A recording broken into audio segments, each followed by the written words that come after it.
Hello, hello. A huge welcome to everyone tuning in today from across the country. I hope everyone's settled and ready to go. I know it's quite early, so I really appreciate you joining us, and I hope in exchange we can ease you into the working day by providing some inspiration and ideas around apprenticeships. My name is Sophie Hardwick. I run Apprenticemakers, which is a not-for-profit organisation that helps businesses connect to discuss apprenticeships and provide lots of resources for businesses at all stages of the apprenticeships journey. Today's webinar is scheduled to last 1 hour, which we're hoping to keep to, and there's 5 sections to it. So firstly, I'll provide a very quick overview of the apprenticeships journey for employers, so that if you're completely new to apprenticeships, you'll get an idea of how to get started. Then each of our fantastic speakers will offer their insights and experiences and their knowledge of this area. We've got a really stellar lineup of experts in this field, so I don't want to talk too much because their presentations will be incredibly useful. Finally, we'll be inviting people to ask questions that we can put to our speakers. So please feel free to submit any questions in the question tool, which you'll see in your right-hand side of the screen. Please submit them as we go along, and if it's appropriate, I'll drop them in at a particular point in the proceedings. If not, we'll save them till the end. Okay, so can I just introduce our speakers and check that everybody's on the... Hello, hello, speakers. Are we there? Hi, there's Barbara. Hi, Barbara. Hi, Hilary. Hello. Hi, Scott. Everybody's here. Fantastic. Brilliant, brilliant. I'm looking forward to hearing from you very soon. We've got lots of people on the line interested to hear what you've got to say, so I think it's going to be a really interesting session. So I'll just crack on with my bit, if I can say farewell for this bit, and then we'll come back to you in a minute. Okay. Hooray, the technology worked. Brilliant. Okay, so before we get going then, I'm going to turn my webcam off as well because else it's a bit distracting. I just want to provide a bit of an overview of Apprenticemakers and of apprenticeships in general. So Apprenticemakers, if you're not aware of what it is supported by the National Apprenticeship Service and is run by the Small Firms Enterprise Development Initiative, otherwise known as SPEDI. SPEDI is the sector skills body for enterprise skills, and everything we do is about supporting and developing enterprise and entrepreneurial skills amongst businesses and those that support them. So Apprenticemakers is completely free to join and aims to support in 3 main areas: by providing access to peer-to-peer support for apprentice employers in its online community so that people at all stages of the apprenticeship process can connect with those that have been there and got the t-shirts. So you can go onto the directory and connect with similar employers and ask them if they'd be happy to share how it worked for them. You can also ask questions in the forum, or we can join community groups relevant for your regional or sector, so I'd have a look around. We also offer plenty of resources, such as the Small Business Guide to Apprenticeships, and blogs, and of course our monthly newsletter, which is a really good way to keep in touch with what's happening with apprenticeships. It's written specifically with small businesses in mind. Also, we aim to provide lots of inspiration to small businesses around apprenticeships, hence webinars like this one today and our jam-packed case studies section, which has over 50 businesses featured from a whole range of sectors. It's completely free to join, and we have more activities planned in the coming months. So if you're not signed up already, I'd urge you to go on and sign up and stay in touch with everything that we've got planned. Okay, so I've got a single slide to illustrate the apprenticeships journey for small businesses. When you're thinking about taking on an apprentice, the best place to really do your research is probably starting with gov.uk and getting the practicalities around apprenticeships. It has lots of information on the funding and the different types of apprenticeships, and it has some online tools to help you find a training provider and things like that, for instance. Also go on to Apprenticemakers and see how other businesses have approached it and link to resources that can help. And of course, go to the trade body relevant for your business, as they often have industry-specific support. And today, of course, Hilary will be telling us about the support available from the National Hairdressers Federation. If you're deciding to actually make a move, what's your first port of call if you haven't got any contacts in the area already? A good place to start is by calling the small business team at the National Apprenticeship Service, NAS. The number's there, but I'll be sending information around about the process as well. They will let you know about training organisations in your area that offer the role you're interested in filling. Your next task will be to choose a training provider. You can find out from the small business team about training providers in your area, as I mentioned, or you can just do some online research and ask questions of other employers. Also, I've got a handout here to send around. It's a great idea to ask a training provider to, oh, I can't drop that in here, let me try this. Okay, sorry about that. I'll send it around afterwards because technology is not quite working as I thought it would. So it's a good idea to ask training providers lots of questions about how their training provider can work for your specific business. I've compiled a list of questions that will really help you with that. With the recruitment, again, your training organisation should be able to help you once they're on board, and they will help you go through the recruitment process, perhaps even help you shortlist candidates. The National Hairdressers Federation have a guide that can help you think about the recruitment process. And when you're recruiting, I wouldn't just rely on the training organisation. Think about all the usual routes that you would go through to recruit someone and your networks as well. Just because you're going through a training organisation to help support you with the training, it doesn't mean that you can't employ somebody that you already know. If you've got someone in mind for that role, you can still take them on and put them on an apprenticeship. So finally, then you're on to the nuts and bolts of apprenticeships. Again, there's many useful guides. And I know Barbara and Scott are going to share, and Hilary will share the resources from their organisation. If you're new to employment generally, also going on to gov.uk to find out about the guidance around employing people, and ACAS is a fantastic source of support to new employers as well. Just before I move on, I'm going to give everyone a quick sight of the employer journey that we have developed for businesses. This is brand new and nobody's seen this before. This is entirely new. So we have developed a journey for businesses that helps take them through the process that I just went through there. And this will enable you to get useful information about particular areas that are of interest. So for instance, if you're interested in a traineeship, which is a kind of pre-work experience for apprenticeships, you can click on that part of the journey and it tells you a bit more about that. So everywhere there's a question mark, you can find more information about that area. So I'm not going to go into this in detail now, but just to let you know that it's available and that it could be a useful starting point for people that are just starting the process. And so when you move on to the employment process, for instance, it tells you about things that you might need, like a contract and an apprenticeship agreement. And I also have different resources to share as well, but I'll do that after the webinar. Okay. So I've tried to cover super quickly the initial apprenticeships process. And without further ado, I'd like to hand over to Barbara, because I think it would be useful for Barbara to now provide. Hi Barbara, are you still there? Hello, I'm here, yes. Just Great. need guidance in getting hooked up here, please.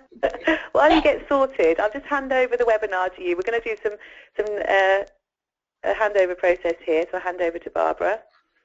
She'll take the reins from here. So while Barbara's getting ready, I'll just introduce her. So Barbara opened a hair salon in Oxford in Surrey in 1982 with 2 other hairdressers and set about building the foundations for what has become Elements Lifestyle.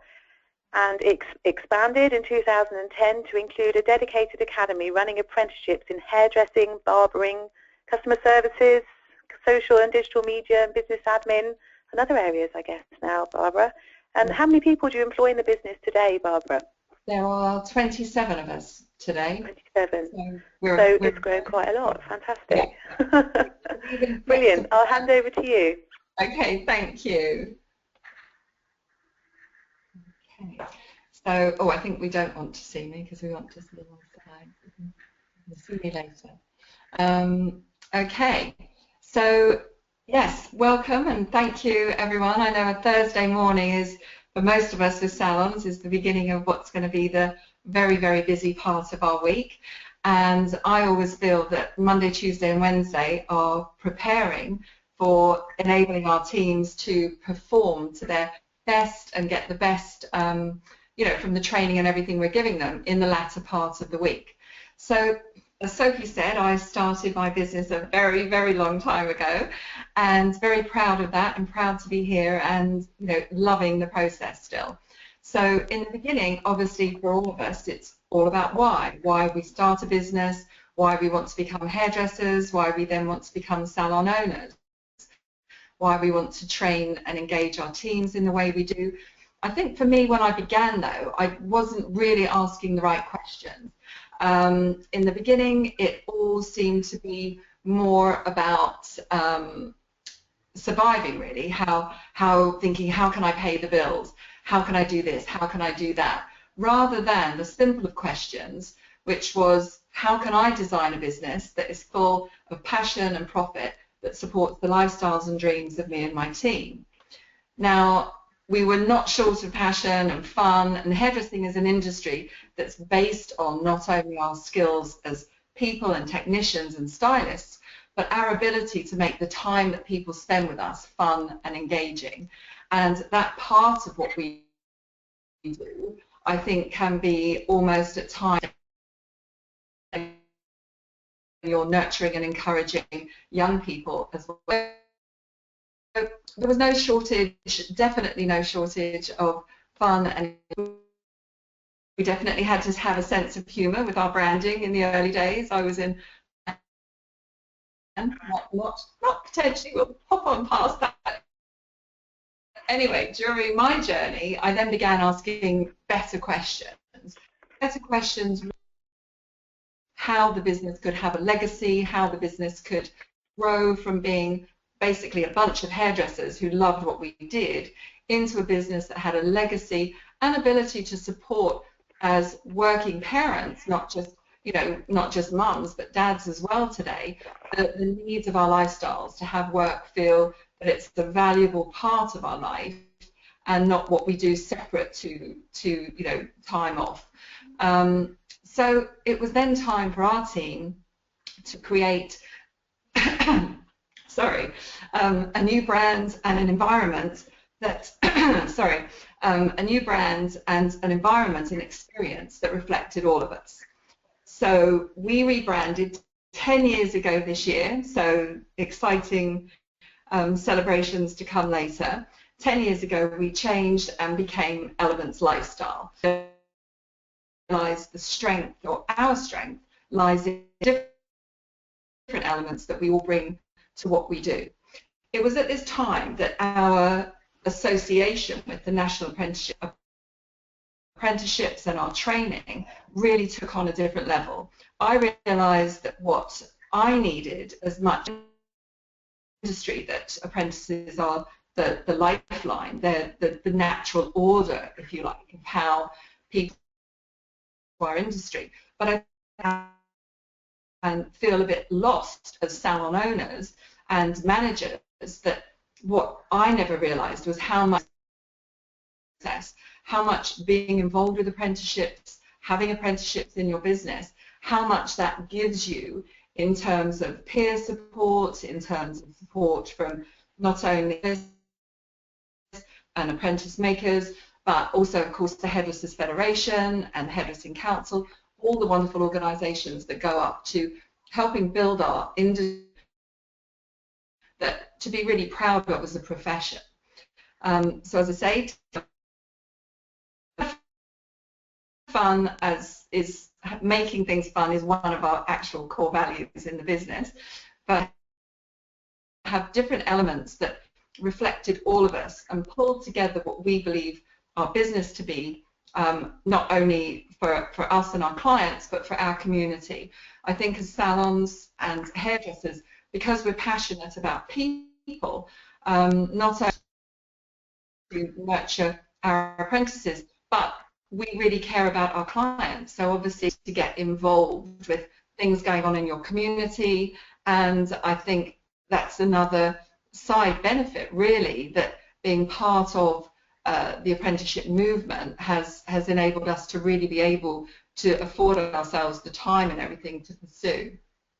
So as Sophie was saying, we now are very involved with our academy. It's fantastic having young people who don't have the limitations that inadvertently we put on ourselves as managers and salon owners. We get into habits, some of them great, some of them not so great. And what I love about the apprentices is they don't get that. They don't have those habits. They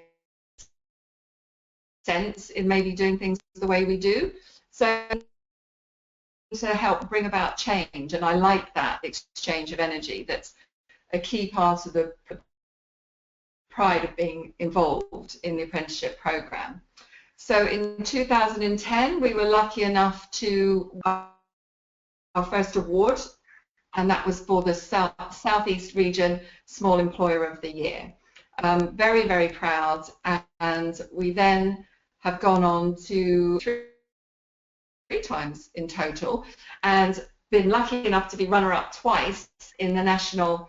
So what did that give, apart from the pride of being recognised for what we're doing as employers? Team, just the process of going in for that award and in for competitions.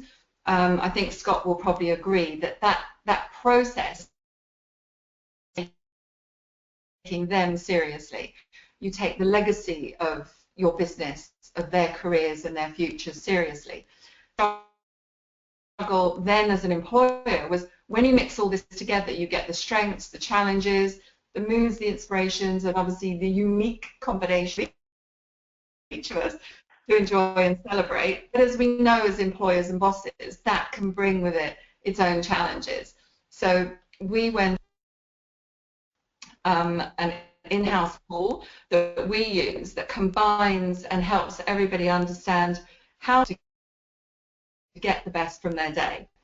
So very happy to share that with anyone who'd, please let me know. So at Elements, we believe our future to be shiny and bright. More often than not, our questions are better. We're asking how we can do things that will empower our team to continue the legacy of our fantastic profession. And I think in the bigger picture, I like to big up what I do on a daily basis. And I think, in terms of the British High I've been to with Hillary in the past, the power that hair salons on High Street is very, very valuable, and it's often not, maybe not recognised actually, and not noticed. We guarantee in each of our towns that we're bringing X number of clients into those towns, onto those high streets on a daily basis. And I think that connection and that link with community and strengthened by being involved with apprentices, so that that new belonging, support as an owner and manager, that's vital for us to feel that we've got the energy and the drive to continue our journey. So I'd love to know what your next question is going to be. I always try and remember that line next time, this time next year, you'll be glad you started today. But for most of us, when you do look back on a journey, that first step, actually I think it's the third step, because then you actually have gone too far to go back. But those first three are making a difference and feeling that you make a difference for, a young person ever. So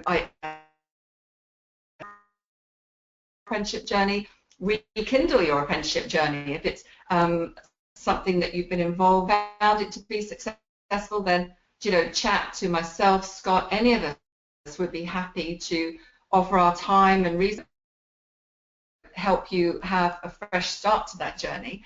And thank you very much. Lovely to be here. It's really inspirational listening to you, and it's really about this, you know, how salons can have that impression on their local community. And I hadn't really thought about it like that before, but it makes an awful lot of sense. And I think that's why apprenticeships are so important in that picture, aren't they? Yeah, most definitely. People might have questions for. We're going to hand over to Scott to talk as well. Just whilst I'm handing over to Scott, Barbara, can I ask you, recruited many apprentices over the years now, what do you look for in someone? Because it's quite hard, isn't it? I mean, to you very early in their careers to spot someone that's going to be really good in your business. What do you look for? I hope this comes across in the right way, but I look for someone who maybe has been up to that point.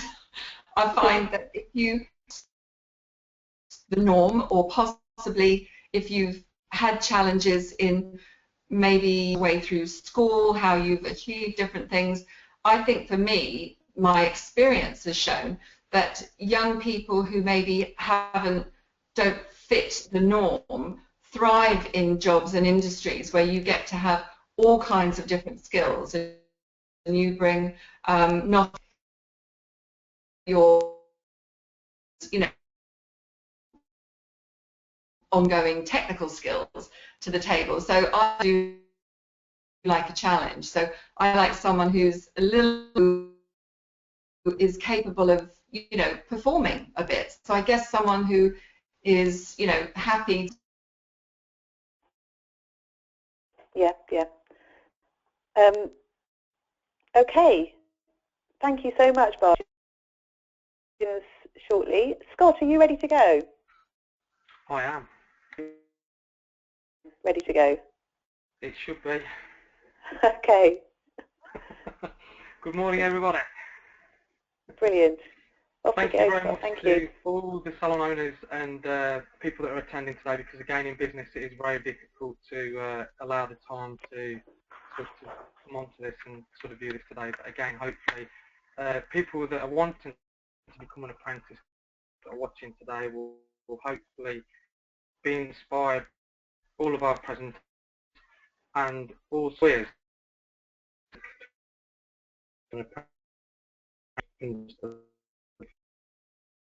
Barbara's and myself, and also to many other people's lives as well. So used to it.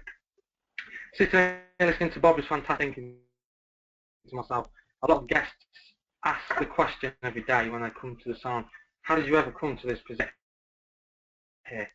Generally it starts off with a journey. Most of you will be starting your journey. Some of you have started your journey.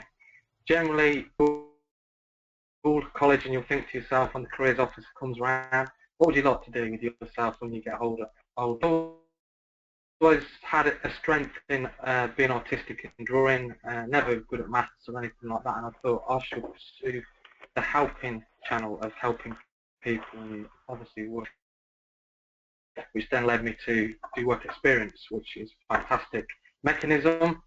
I've done work experience, which then of course leads on how I came to be where I am now through work experience and then onto apprenticeship. I actually didn't realise until the other day, week, that I've actually done 2 apprenticeships.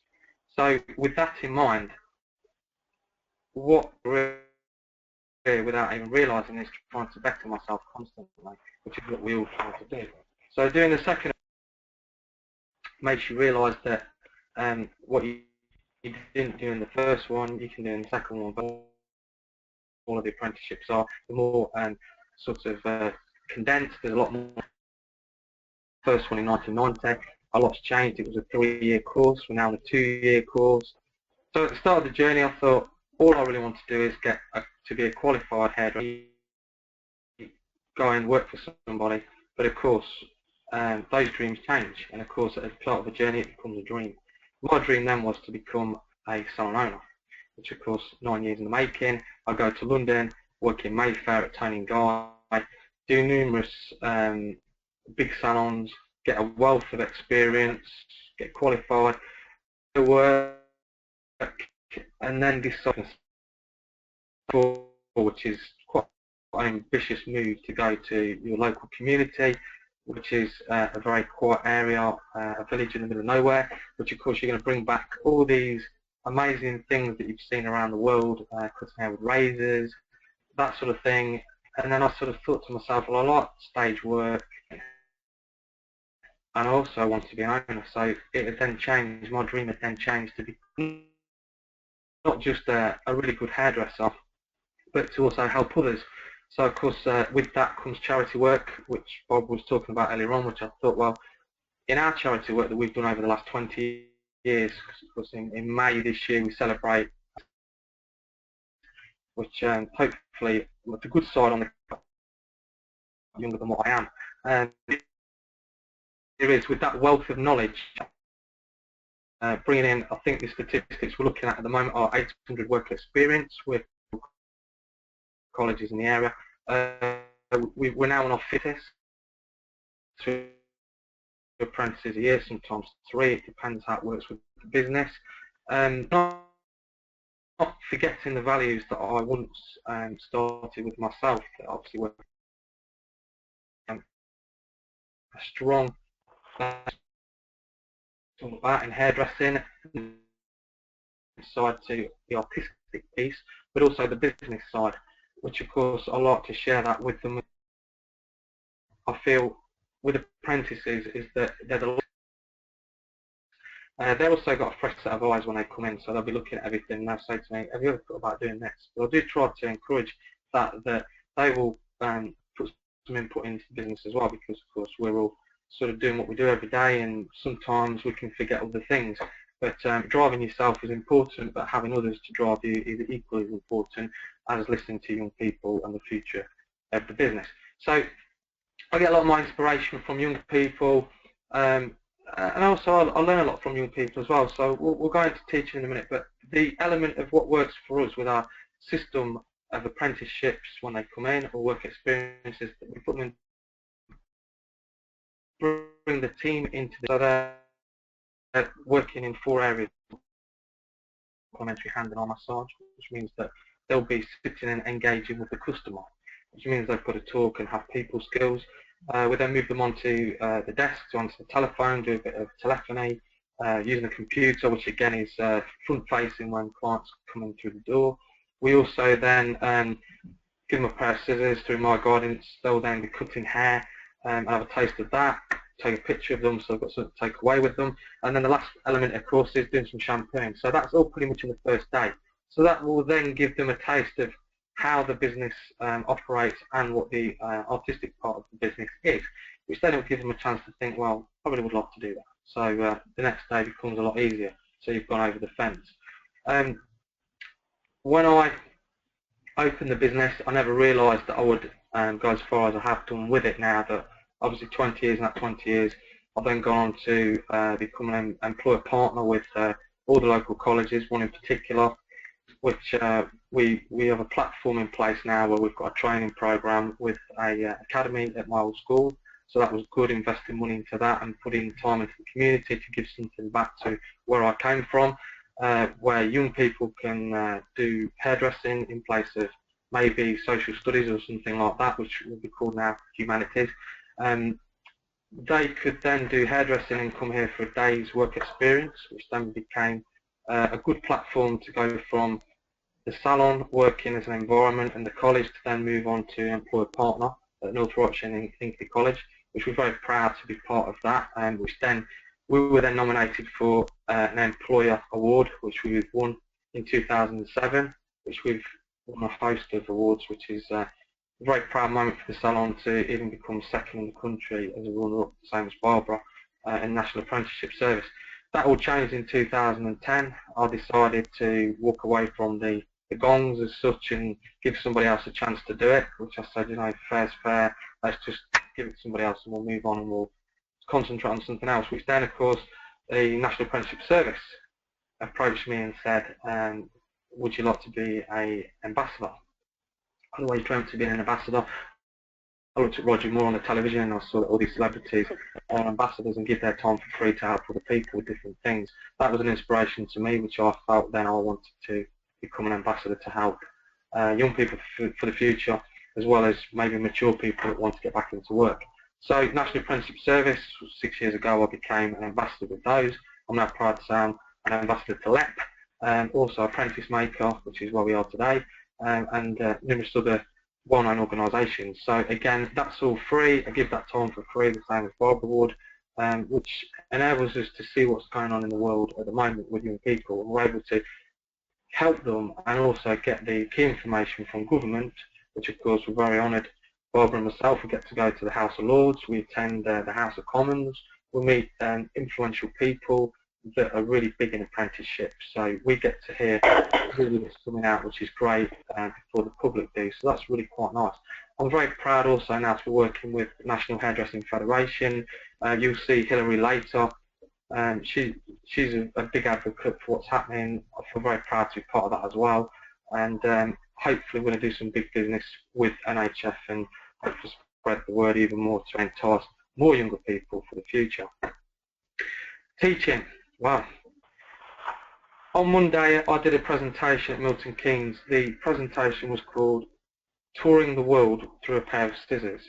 Now obviously, going back to the beginning with dreams, as I was saying to you about having a business, I've got a great team in place here which enables me to be able to go out and do other things, which touring the world, working with big organisations like Tony Guy, Paul Mitchell, and now I'm proud to be associated with Muck Hair, another global brand, which I'm now their UK Artistic Director.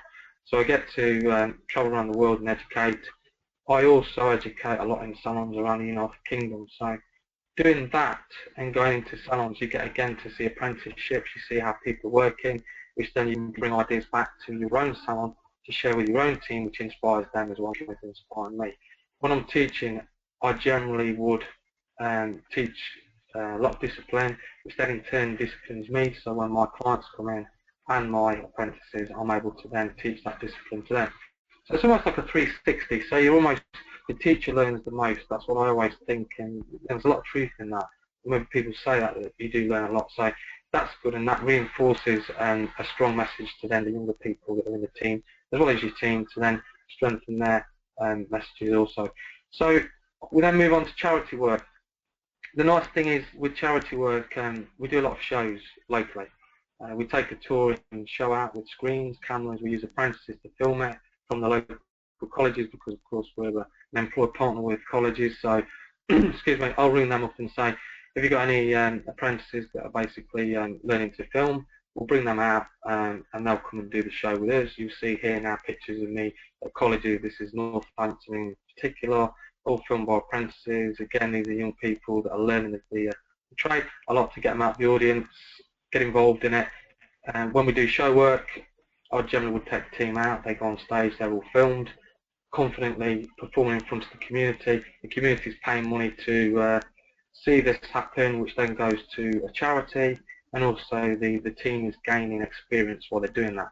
I think to date we've raised something in the region of nearly £30,000, and that's gone to things like air ambulance, breast cancer, numerous big organisations. We've also supported local schools and local organisations, scouts, people that need money. They'll generally approach us and say, I'd like to raise some money, what can you do? So instantly I think, well, let's get the team together, let's go out and do something for charity. So that works really, really well.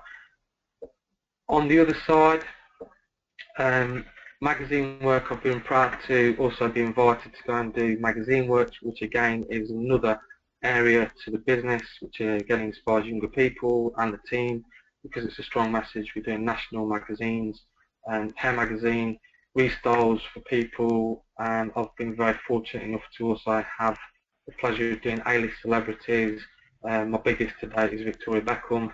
That also went into Hello magazine and OK magazine. Again, it sends a strong message to young people. Anybody who's watching this that wants to become an apprentice, you know, the sky's your limit.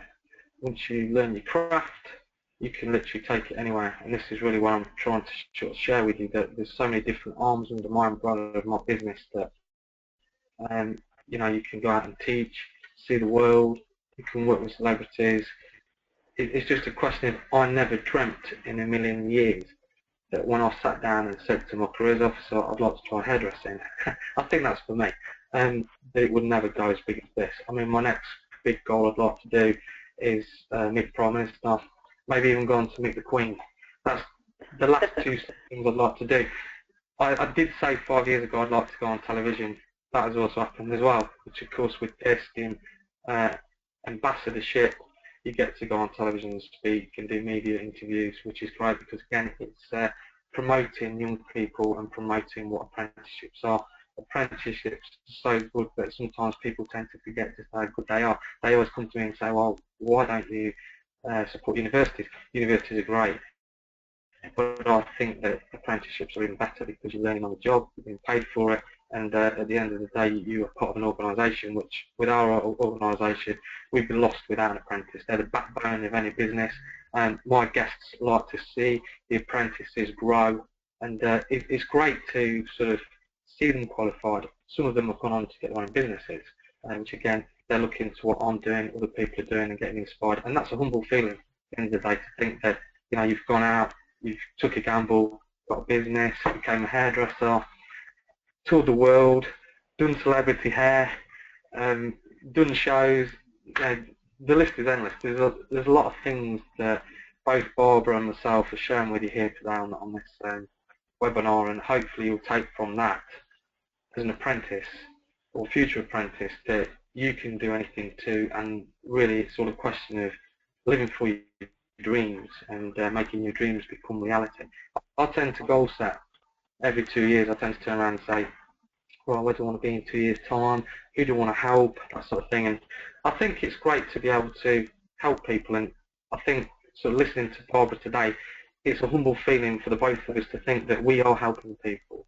And hopefully what we're doing for you today is helping you. So don't sort of give up on your dreams, and get as much advice as you can, which Hilary will come into in a moment, and really just take it to the limit. And you know, I wish you all the very best. Employers, please get an apprentice, make a change to their life, make a change to your business, and hopefully you'll enjoy the rest of the webinar. It's been very proud to be part of this today. Thank you, Scott.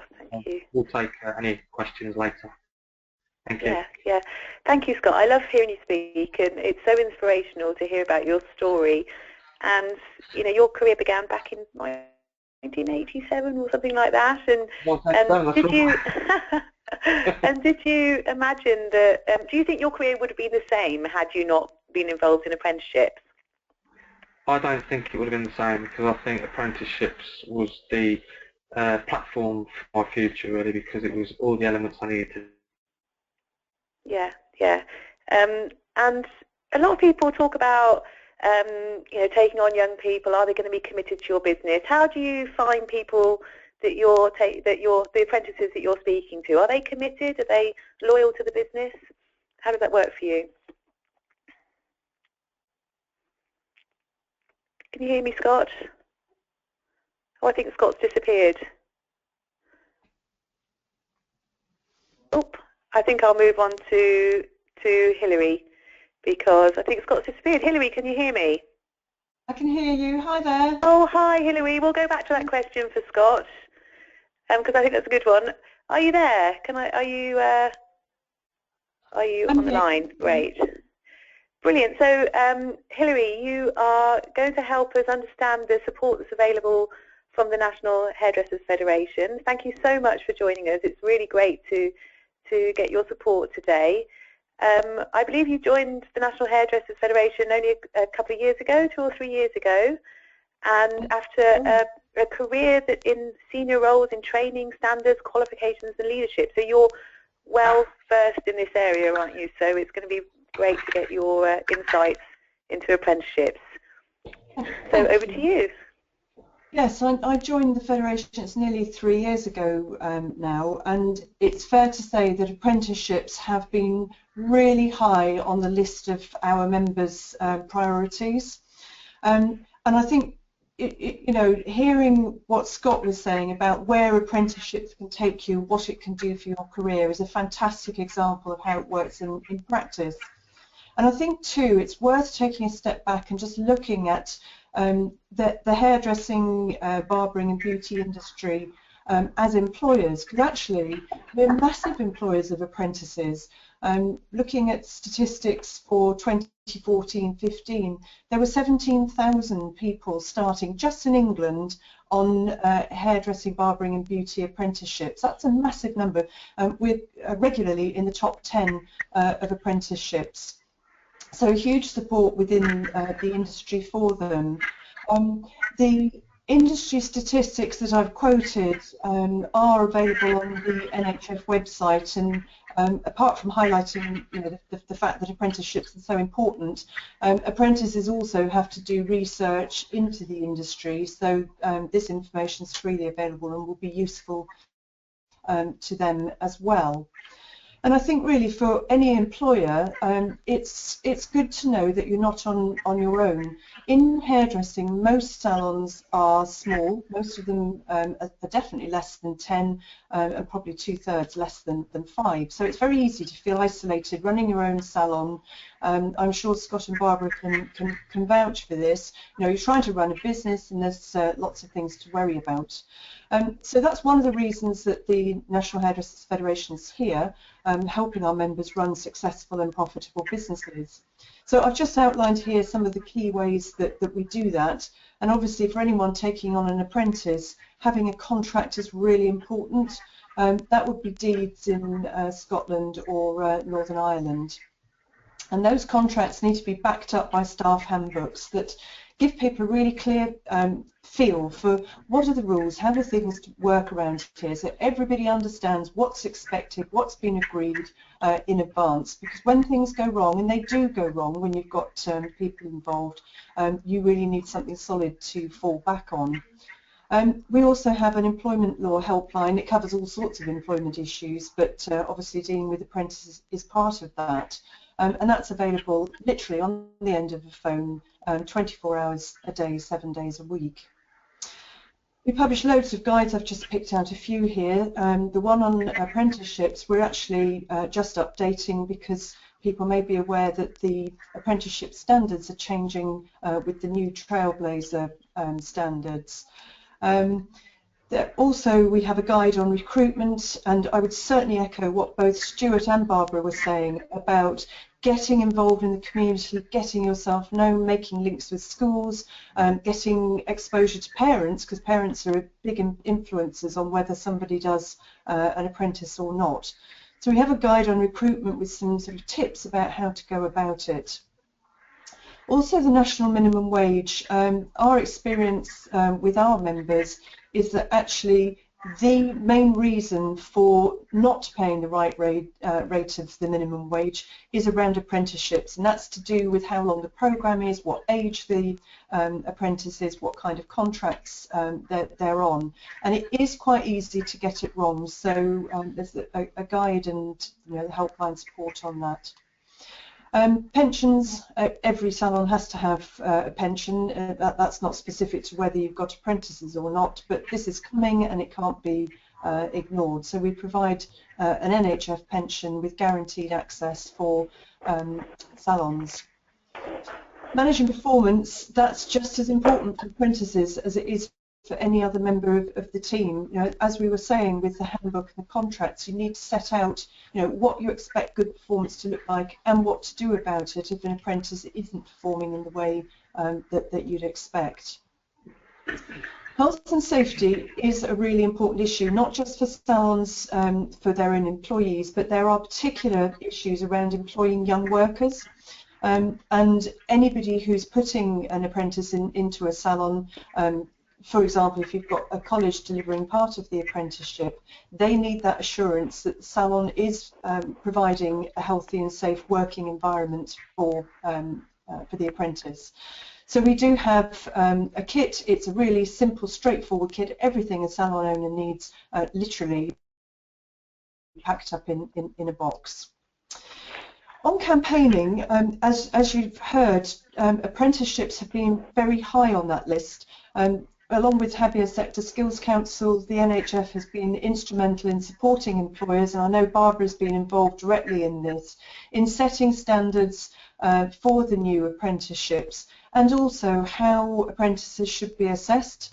So the new standards will involve a live test similar to a trade test that takes the best part of a day to make sure that somebody really is at salon ready standard.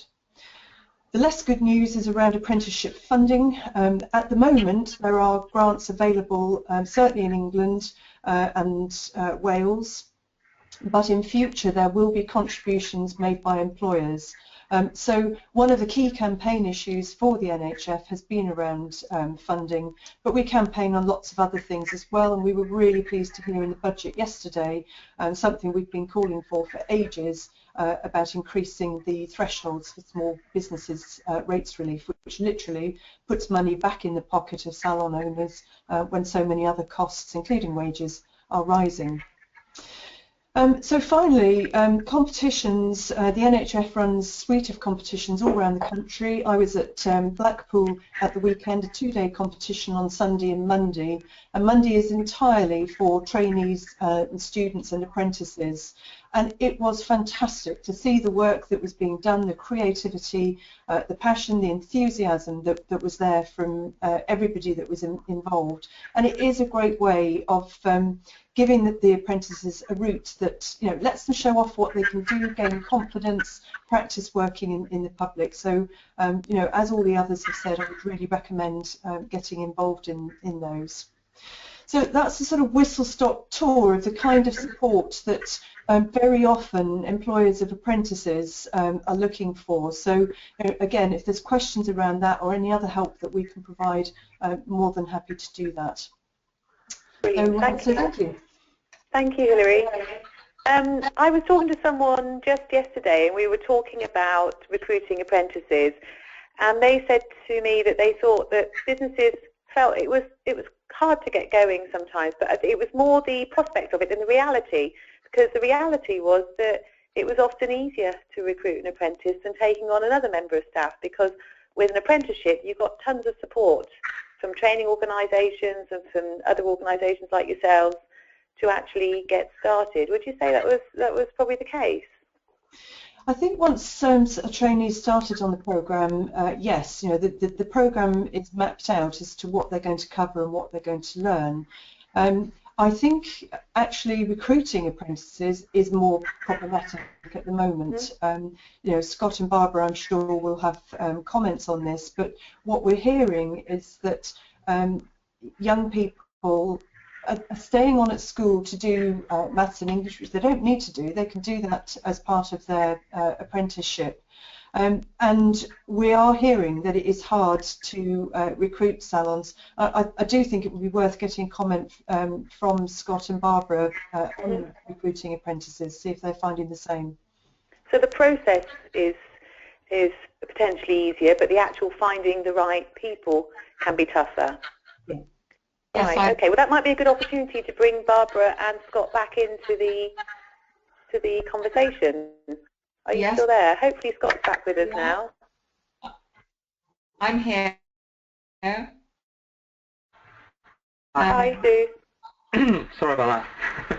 Yes, I'd say definitely, Hilary, I agree entirely that actually finding physically the numbers that we used to be able to several years ago is very much more challenging, and lots of different reasons behind that, but I think that's where the community links for us have been the vital key to being able to sustain, you know, the opportunities that we're able to offer apprentices. I think to raise the profile. Sorry, Scott, on. Sorry, I was going to say, certainly what you say there is very true. Also, I find going into schools and speaking as a speaker or a guest speaker, you tend to recruit apprentices through that as well. A lot of people, certainly some of my apprentices that I've had here in the future, they've come as a result of me going out and doing a presentation. And they'll say, you know, I want to work for that person, or I'd like to work there. But with the academy, we're able to sort of see people coming through that as well that come into the salon, so we can sort of handpick the people we feel are sort of appropriate to work within the business. So those two systems work for us. Okay. No. I think across the board, the impression that we get from employers is that that they get frustrated because apprenticeships aren't talked about in schools as much as they should be. And I think that's gradually changing, but there's definitely a job to do about raising the profile of apprenticeships in schools and helping young people understand those opportunities that are around. Would you agree? Going into schools, certainly as ambassadors, it's quite difficult with the red tape that's involved in it.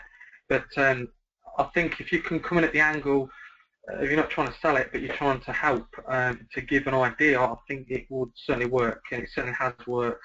So connections with schools is certainly a good one, certainly with an employer that wants to work with a school or maybe do some work with charity, as Barbara said. That's a good approach, and that would work really, really well to get into the school. We've set up an after-school club where young girls who are interested in apprenticeships can come in, and during training that our apprentices are doing at that time can join in. They can learn how to do different things for taking better selfies, whatever it is that they're interested in at that time. But I think in kind of respect to what the schools are up against, their agendas have had to change due to different legislation and things like that. So I think it's a question of what they were able to do. They're not able to deliver for us as an industry, and people who are wanting to recruit apprentices. So I think we've got to get more creative ourselves and maybe look at things regionally that we could all do to help have young people know that there are places where they can go. We feed feed contacts and things to other salons. It's not a question of doing it just for yourself. I think there's no salon owner who wouldn't be happy to to share a prospect if they weren't able to offer an opportunity at that time. Mm-hmm. So it's about joining forces and Yeah, and seeing what you can offer as a sector in a particular region. Yes. It sounds like an approach. I've got a question that's just come in from someone saying, I'm a careers advisor in Warrington and working with a young person interested in barbering apprenticeships, but currently they're struggling to find apprenticeships in barbering available. Are there less apprenticeships in barbering out there? Is it? How would they go about that? Barbara? I don't know who that's a question for. Who would I go to? Who feels best equipped to answer that? I think, yes, the red tape in once you've completed your level 2 is tricky. I think in a barbering establishments, they tend to be smaller, very high intensity working, a different way of working to a traditional ladies salon or a mixed salon, and I think that can pose challenges. But again, I think if you talk to most owners of barber shops, they love the opportunity. It's just them having the confidence to know that someone's going to help them match an apprentice to their needs. Mm. Yeah, it's good to go to a salon that's a barber shop and sort of get them to teach the person. Or, again, as you know, colleges offer an extra course in barbering. We're finding a lot of people are asking for this now. I do private teaching, so again, people approach me and say, can you teach me? So that's how I do it. And people will come and have a crash course in barbering, so that works really well for me. But again, it's a question of where do you go? So really, it's colleges first. Yes. Then salons next. Is there support around that from the NHS, Hilary? Is there any advice around barbering? Yeah, well, we're certainly seeing a big increase in the number of barbering apprenticeships. It's a lot smaller than hairdressing, but the numbers are going up, and you'll be aware it's a very trendy area at the moment. We were talking to one of our members up in the northwest. He had 56 applicants for one vacancy. So that's the sort of demand that there is. So the lady that was asking, yeah, there's stiff competition, and I think the training providers and colleges are struggling to recruit the people with the right skills to deliver. So it's a bit of a catch-22 situation. Right. So if you're barbers, get apprenticeships because there's people queuing up to do them. Yeah. Right. Okay. Definitely. Interesting. I'm going to return to the question I asked you, Scott, when I think we lost you for a moment, around commitment, but I'll ask it to everybody at this stage. So sometimes young people get a bad rap for perhaps not being as committed when they start a career. What's your experience? Are young people that you are coming in contact with and starting apprenticeships how committed and loyal are they to your business? I've found everybody that comes here has been very committed, which has not really been a problem at all. It's a question of us, the employer, guiding the apprentice to make them committed to it. Again, it all starts from home life and also the way that they've approached school, I feel. Those are the criteria that I tend to look at. I tend to invite the parents to come in as well and speak to them. Certainly we've had no problems in that area. We've had problems in traineeships. That's the area that we've had a few problems with. But again, it's just guaranteeing a job at the end of it. So, you know, like as I said earlier on about getting the right candidate for the right salon, as we've all talked about, I think certainly I've seen no problems with it. I think everybody seems to be committed now because they know they've got to, as my father used to say, knuckle down and sort of learn, which is the only way you get there, isn't it? Yeah, yeah. And to you, Bob, because you said you take on, you like finding people that have had a challenging journey to reaching your business. So have you found it? Yes, personally, that's just my method of working, or maybe it's just that I was very challenging.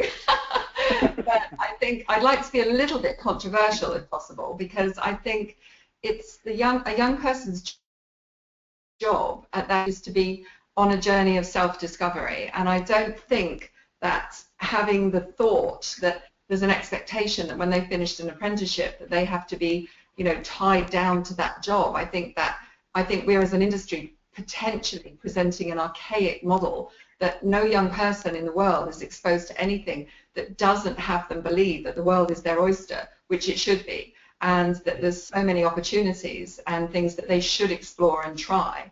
So I think for me over the years, my view has changed. And yes, is it challenging to feel proud that you've given someone? No, it's not challenging at all.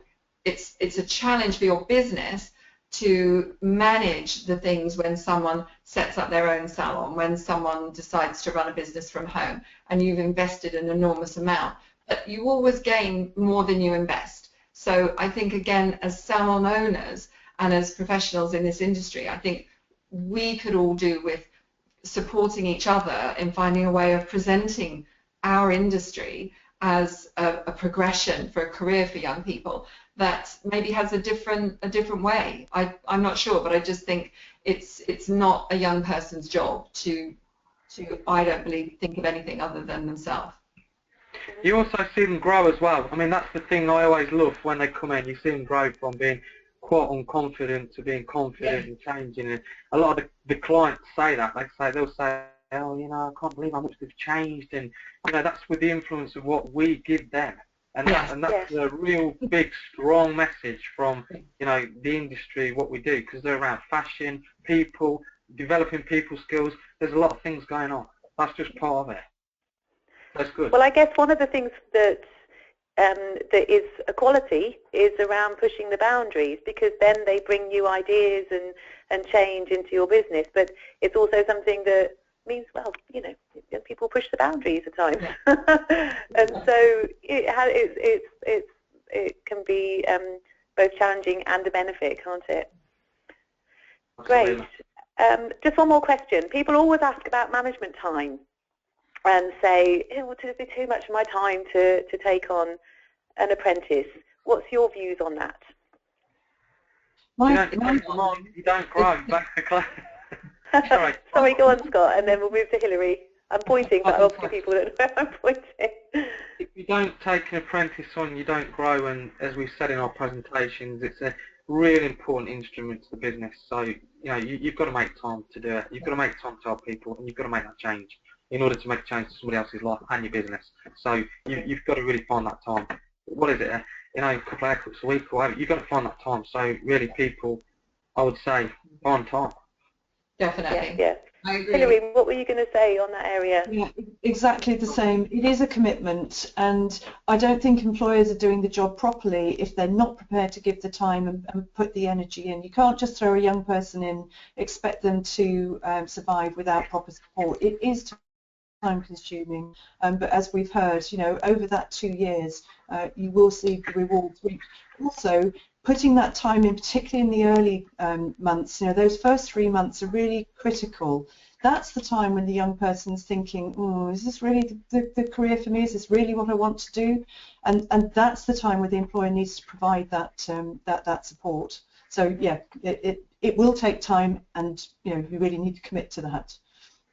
You got anything to add, Barbara, to that? No, I think that really says it all. I think it's, you know, we spend time dealing with everybody who works with us and in our teams, so better to have a structure that means that is doing the best for them. It's giving everybody the best out of the situation. So you spend the time anyway. It's just a better choice of how to spend it. Fantastic. Okay, so it's 10 o'clock. I can't believe an hour has whizzed by. It's fantastic to have all these people in one place talking about this. I feel like we could talk about it all day. I feel a one-day event or something coming on, Hilary, because it's just great to hear from employers and to get your input as well. It's been a really fantastic session. So I really thank you for your time this morning to this and to all the other support that you give in this area. It's really appreciated and it makes a massive difference. I'll just end by saying that you'll get an email after this webinar just asking you for feedback. We really want your feedback because we really want to know what we can change, what we can add, what other webinars would be really, really useful. And so please take just 2 minutes just to complete that and let us know what else would be useful for your business. Also, there are going to be some handouts that you'll receive. Didn't happen to make it in the session, but maybe by some magical method they'll be sent to you anyway.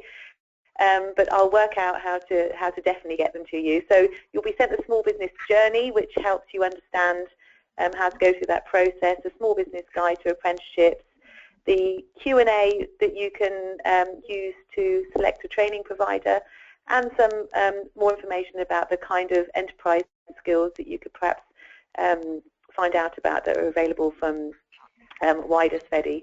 So I'll send those after the event. And I think nothing more to do but say thank you and goodbye to all our speakers today. Thank you very much, guys. Bye-bye. Bye. It's been great. Thank you very much. Bye-bye.